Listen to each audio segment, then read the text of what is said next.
Hola amigos de Recuperando Historias. Hoy es 27 de diciembre, viernes 27 de diciembre, al anochecer, acá en Monterrey, Nuevo León, desde donde les habla Everardo Treviño Garza. Vamos en esta ocasión a platicar un poquito sobre la constante que existe. Tal vez no es privativo del pueblo judío, sino del ser humano en general, pero cuando menos existen más registros y más comentarios sobre esta práctica de recuperar la tierra ancestral, de volver a reconstruir los edificios que en siglos pasados o en milenios pasados fueron destruidos, y de la necesidad de regresar a, al lugar original de donde parte el pueblo judío.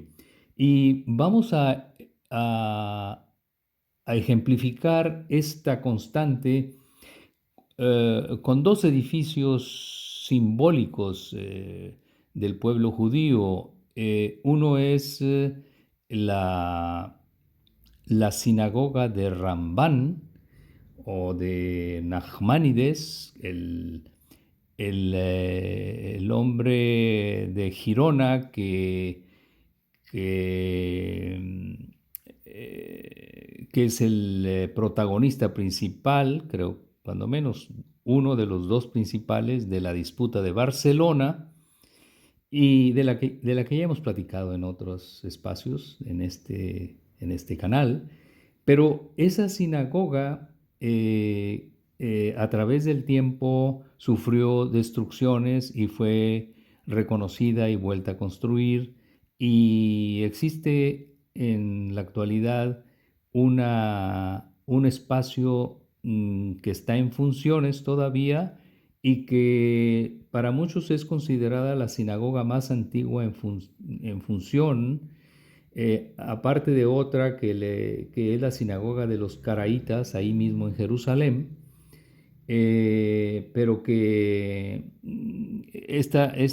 los Caraítas no admiten la parte oral, este, de la ley, y las sinagogas rabínicas, vamos a decir, de las sinagogas rabínicas en funciones más antiguas en Jerusalén, está esta sinagoga de Nachmanides o de Rambán. Y bueno, la otra sinagoga es la gran sinagoga que le llaman Hurbá. Espero haberla pronunciado bien, se escribe Hurva, Hurbá, que también tiene su historia de construcción, destrucción, reconstrucción, eh, otra vez destrucción y otra vez reconstrucción.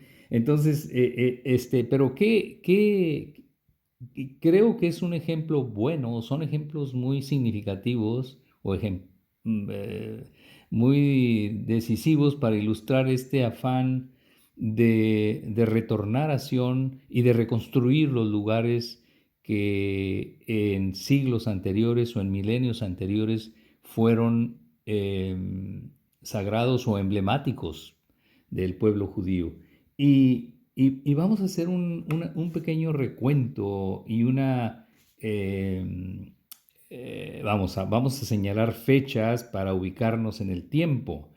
En el siglo X se supone que inicia esa primer sinagoga caraíta en Jerusalén. Por eso es la que ubican como la más antigua, aunque desde luego no es. Los caraítas es un segmento dentro del judaísmo minoritario a la fecha, y no tiene los rasgos ni las características del judaísmo como lo conocemos la mayoría de Occidente.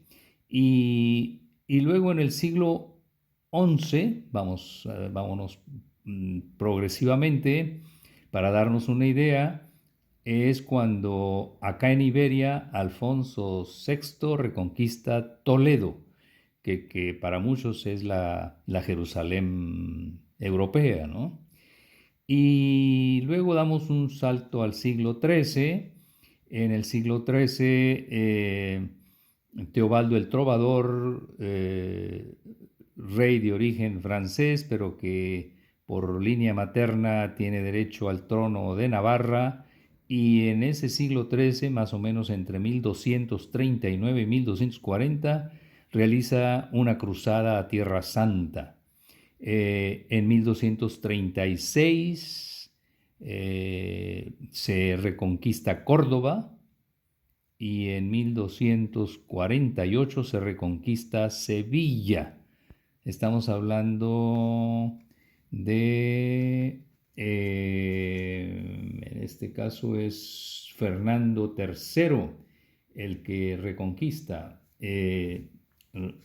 Bien, luego viene en 1267 Rambán o Nachmanides funda esta sinagoga que era la que estábamos mencionando. Esta sinagoga, vamos a decir, rabínica, para diferenciarla de los caraítas, la funda en Jerusalén después de su expulsión o de su desplazamiento de Girona o de Barcelona, después de la disputa de Barcelona, ¿verdad? Que ya hemos platicado. Eso es 1267. Y luego nos brincamos al siglo XIV para ubicarnos en el tiempo, y vemos que en 1325 se funda Tenochtitlán, lo que habría de ser en el siglo XVI la capital futura de la Nueva España. En el siglo XV, y para ser más precisos, en 1425, se adquieren los terrenos donde estuvo la sinagoga de Rambán, esa que se fundó, que se construyó en 1267, se adquieren esos espacios, esos terrenos, para proyectar la reconstrucción de esta sinagoga de Rambán. Un dato interesante es que tanto Nachmanides como los iniciadores de la gran sinagoga de Jurba eran sefaradíes. Es un dato interesante, es decir, había más influencia sefaradí en esa lucha de fundacional o de reconstrucción de tales lugares que fueron sagrados y que siguen siendo hasta la actualidad ya reconstruidos lugares muy importantes dentro del judaísmo a nivel mundial. Bueno, decíamos entonces que en 1425 se adquieren nuevamente los terrenos esos para proyectar la reconstrucción de la sinagoga de Nachmanides.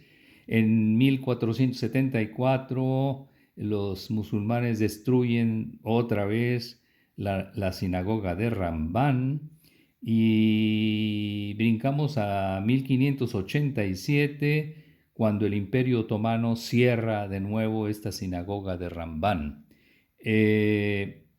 Hasta el siglo XVII sufre una otra reconstrucción, pero sin tener permiso para ser lugar de culto. Y en el siglo XX, más o menos durante los 30 del siglo XX, se identifica otra vez ese lugar de la vieja sinagoga de Rambán.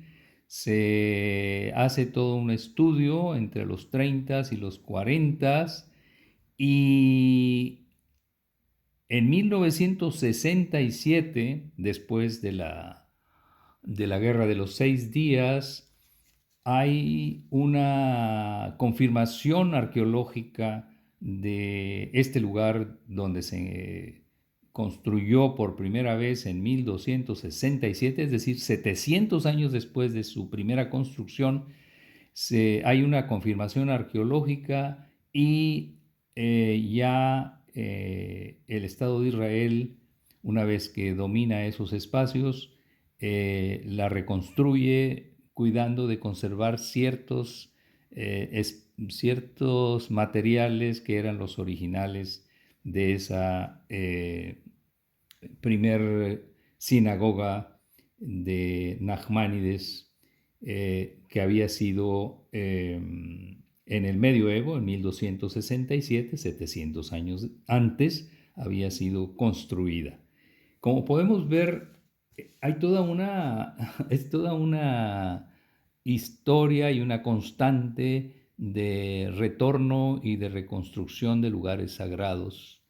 Y está la otra gran sinagoga, la Jurba, que en 1700 inicia su primer proyecto de construcción. Y un dato interesante es que tanto esta gran sinagoga de Jurba está muy próxima al lugar original de donde se construyó la sinagoga de Nachmanides. Están muy, muy próximas una de la otra. Eh, y luego en 1721 la destruyen los árabes, esta gran sinagoga. En 1864 se vuelve a reconstruir y en 1948 sufre destrucción durante la guerra durante la creación del Estado de Israel por parte del pueblo árabe. Creo que es el pueblo jordano en particular, que era el que estaba en pugna eh, contra Israel. Y ya en 2010 se logra reconstruir esta gran sinagoga de la Jurba. Eh, eh, es, eh, es decir, cada rincón reconstruido en el Estado de Israel, cada espacio arqueológicamente estudiado y reconstruido, denota este permanente afán del pueblo judío por recuperar, reconstruir y hacer renacer todos esos lugares que le dan solidez a la cultura de a la cultura, a la religión de este gran pueblo milenario que contra viento y marea sigue la, la gran necesidad permanente a través de los milenios de retornar a Sion y de mantenerla, reconstruirla y darle vida nuevamente. Estoy acordando de una expresión para los que nos gusta la historia, que dice, no recuerdo ahorita quién fue el que por primera vez habló o dio esta frase que es notable, y dice que el historiador es el profeta del pasado, ¿sí? Hablando de profetas y la presencia de estas figuras en la historia del pueblo judío.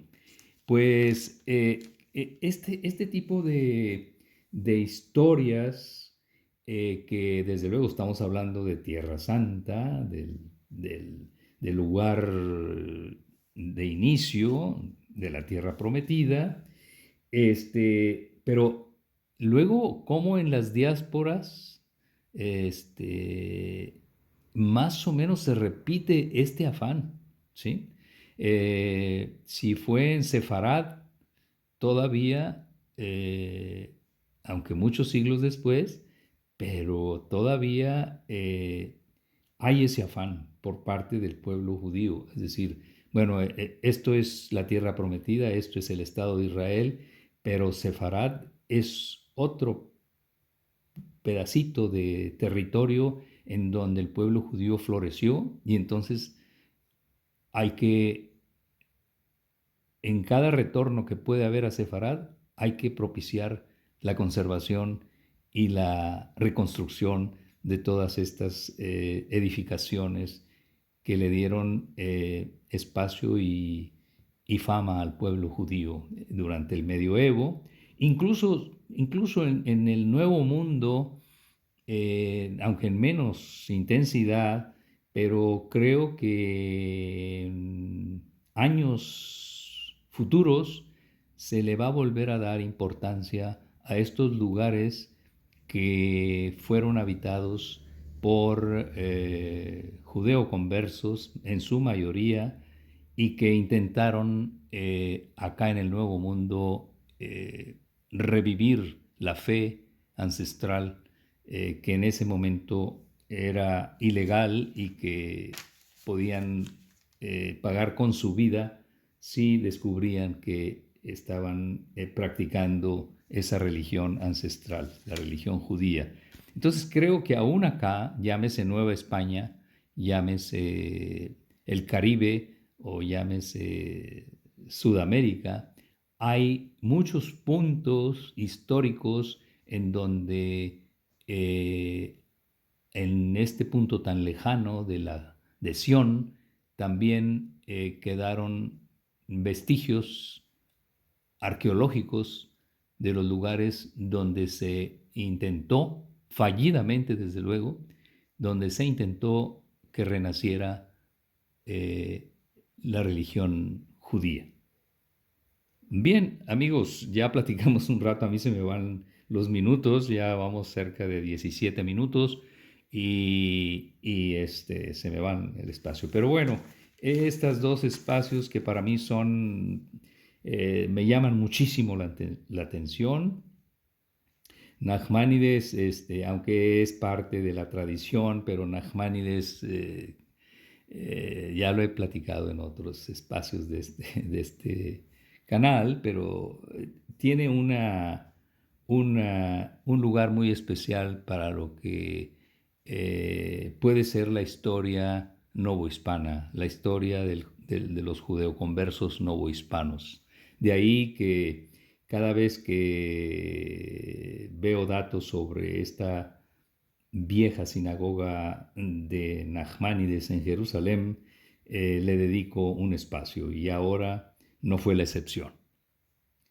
Bien, amigos de Recuperando Historias, muchísimas gracias por su tiempo y nos seguimos escuchando en próximas ocasiones. Hasta pronto.